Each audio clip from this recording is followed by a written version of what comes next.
கண்டிப்பாக உங்கள் எல்லாருக்கும் இது கண்ணுக்கு விருந்தாகவும் நாவுக்கு சுவையாகவும் அமைஞ்சிருக்குங்கிறதுல கொஞ்சம் கூட சந்தேகமே இல்லை. 2 வேலையும் அப்படியே நடந்துகிட்டு இருக்கணும். இந்த பக்கம் முட்டையும் ஃப்ரை ஆகணும், இந்த பக்கம் வெங்காயமும் ஃப்ரை ஆகணும்.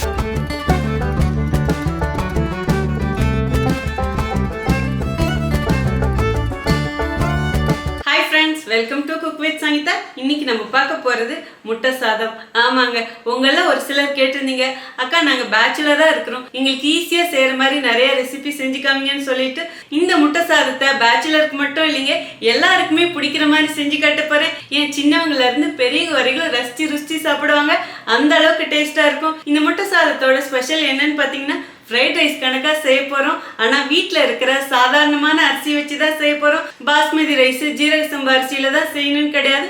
நம்மக்கிட்ட என்ன அரிசி இருக்கோ அதை வச்சு சூப்பராக செய்யலாம். ஆனால் இன்னைக்கு ரொம்ப எளிமையான முறையில் சங்கீதா ஸ்டைலில் செஞ்சு காட்ட போகிறேன். நம்ம சேனலை யாரெல்லாம் என்ன சப்ஸ்கிரைப் பண்ணலையோ சப்ஸ்கிரைப் பண்ணுங்கள். ப்ளீஸ் கீழே இருக்கிற பெல் பட்டனில் மறக்காம ஆள் கொடுங்க. அப்போ தான் நான் போகிற வீடியோ உங்களுக்கு உடனே வரும். வாங்க இப்போ எப்படி செய்யறதுன்னு பார்க்கலாம். இப்போது முட்டை சாதம் செய்யறதுக்கு ஸ்டவ் ஆன் பண்ணி ஒரு குக்கரை வச்சுட்டேங்க. இந்த கிளாஸில் 2 கிளாஸ் அரிசி எடுத்து அதை நல்லா கழுவிட்டு குக்கரில் போட்டு 1 கிளாஸ் அரிசிக்கு 2 கிளாஸ் தண்ணி ஊற்றிருக்கேங்க. மொத்தம் நம்ம 2 கிளாஸ் அரிசி, ஸோ 4 கிளாஸ் தண்ணி அளந்து ஊற்றிருக்கேன். நான் எடுத்துருக்கிறது பொன்னி அரிசி. நீங்கள் ரெகுலராக சாப்பாட்டுக்கு என்ன அரிசி யூஸ் பண்ணுவீங்களோ அதுலேயே செய்யலாம். இதுக்காக பாஸ்மதி அரிசி, சீரக சம்பா அரிசியில் தான் செய்யணும்னு கிடையாது, இதுலேயே நம்ம டேஸ்ட்டாக செய்யலாம். இப்போ அடுப்பை நல்லா ஃபுல்லாக வச்சுடுங்க. ஃப்ரைட் ரைஸுக்கு சாதம் பொறுத்த வரைக்கும் ரொம்ப குழஞ்சி வேகக்கூடாது. ஸோ எப்பயும் வைக்கிறத விட தண்ணி கொஞ்சம் குறைவாக வைங்க. அதாவது ஒரு 1/4 கிளாஸ் கம்மியாக வச்சிங்கன்னா கூட சரியாக இருக்கும். ஸோ இப்போ நான் எடுத்துருக்கிற அரிசி ரொம்ப பழைய அரிசி. ஸோ அதனால 1க்கு 2 வச்சாலே கரெக்டாக இருக்கும். ரொம்ப விதையாட்டம் இருந்தாலும் நல்லா இருக்காது. ஸோ இப்போ நான் சொன்னதெல்லாம் மனசில் வச்சுட்டு உங்களுக்கு தகுந்த மாதிரி பார்த்து தண்ணி அளந்து ஊற்றிக்கோங்க. இப்போது இந்த சாப்பாட்டுக்கு தேவையான அளவு உப்பு போட்டுடலாங்க. 1/2 டீஸ்பூன் எண்ணெயும் விட்டுக்கலாம். அப்பதான் சாப்பாடு ஒன்னோட ஒன்று ஒட்டாம வரும். சாப்பாடு வேக வைக்கும் போது போடக்கூடிய பொருட்கள் இவ்வளோதாங்க. இப்போ குக்கர் க்ளோஸ் பண்ணிடலாம். விசிலும் போட்டாச்சு. அடுப்பணல் இப்போ மீடியமாக வச்சுட்டு இதை 2 விசில் விட்டுக்கலாங்க. அவ்வளோதாங்க, 2 விசில் வந்துடுச்சு. இப்போ ஸ்டவ் ஆஃப் பண்ணிடலாம். குக்கர் நல்லா ஆவி போகட்டுங்க, அதுக்கப்புறம் எடுத்து பார்க்கலாம். குக்கர் ஆவி போயிடுச்சுங்க. இப்போ ஓப்பன் பண்ணி பார்க்கலாம்.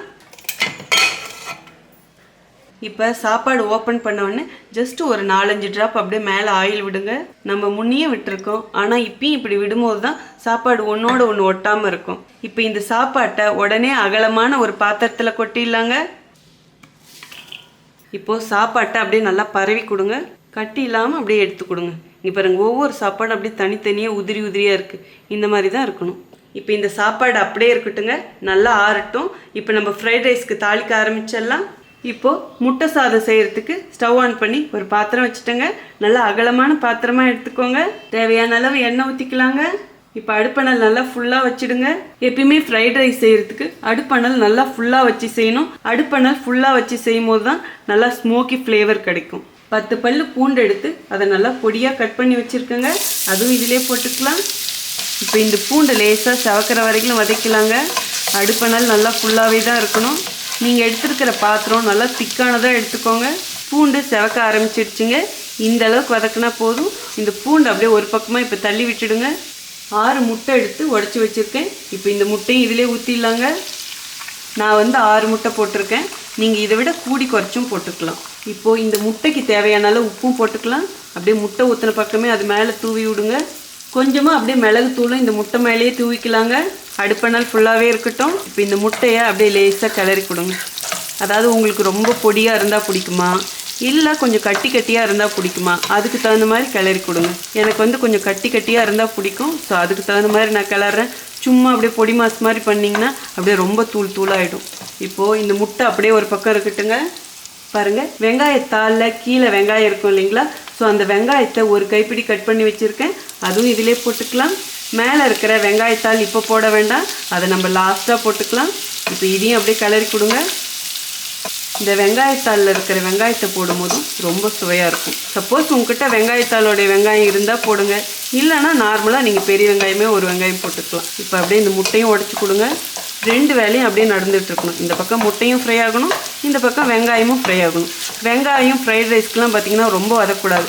நம்ம சாப்பிடும்போது அப்படியே வாய்க்கு கிடைக்கணும், அப்படியே க்ரன்ச்சாக இருக்கணும் வெங்காயம். ஸோ அதனால் லேசாக வதங்கினா போதும். அப்படியே இந்த வெங்காயத்தையும் கிளறி கொடுங்க. இப்போ ரெண்டுமே வதங்கிட்டு இருக்கா. இந்த டைமில் ஒரு கைப்பிடி குடமிளகாய் எடுத்து வச்சுருக்கேன், அதுவும் இதிலே போட்டுக்கலாம். இப்போ அப்படியே இதை வெங்காயத்தோடு இந்த குடமிளகாய் சேர்த்து கிளறி கொடுங்க. குடமிளகாய் போட்டதுக்கப்புறம் ரொம்ப வதங்கக்கூடாது, ஜஸ்ட்டு 2 கலர் கிளறணும், அவ்வளோதான். இந்த குடமிளகாய் ரொம்ப சீக்கிரமாக வெந்துடும். இப்போது எல்லாத்தையும் ஒன்று சேர்த்து கிளறுங்க. முட்டையை ரொம்ப நேரம் வதக்காதீங்க, ஹார்டாகிடும். சும்மா லேசாக வதக்கணும். பாருங்கள், இந்த அளவுக்கு வதக்கினா போதுங்க.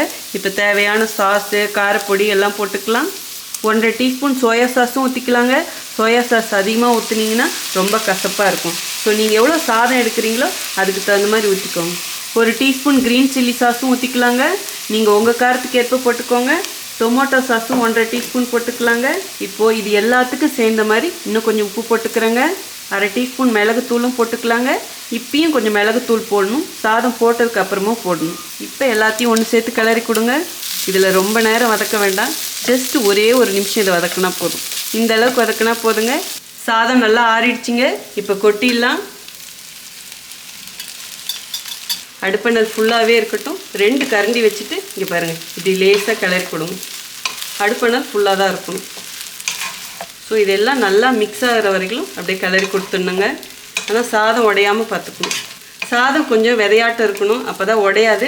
ரொம்ப விதையாட்டம் சாதம் இருந்தாலும் சின்ன பசங்க சாப்பிடும்போது அப்படியே விற்குங்க. ஸோ அதனால் பார்த்து செய்யுங்க. இப்போ லேசாக நம்ம கிளறி கொடுத்தாச்சு. இந்த ஸ்டேஜில் குக்கிங் வினிகர் 2 டீஸ்பூன் விட்டுக்கலாங்க. நீங்கள் கடையில் குக்கிங் வினிகர்னு கேளுங்க, அப்போ கண்டிப்பாக கிடைக்கும். இப்போது இன்னும் 1/2 டீஸ்பூன் நம்ம மிளகுத்தூள் போட்டுக்கலாங்க. நீங்கள் உங்கள் காரத்துக்கு ஏற்ப போட்டுக்கோங்க. இப்போ எல்லாத்தையும் நல்லா ஒன்று சேர்த்து கிளறி கொடுங்க. கிளறி கொடுத்துட்டு டேஸ்ட் பாருங்கள்.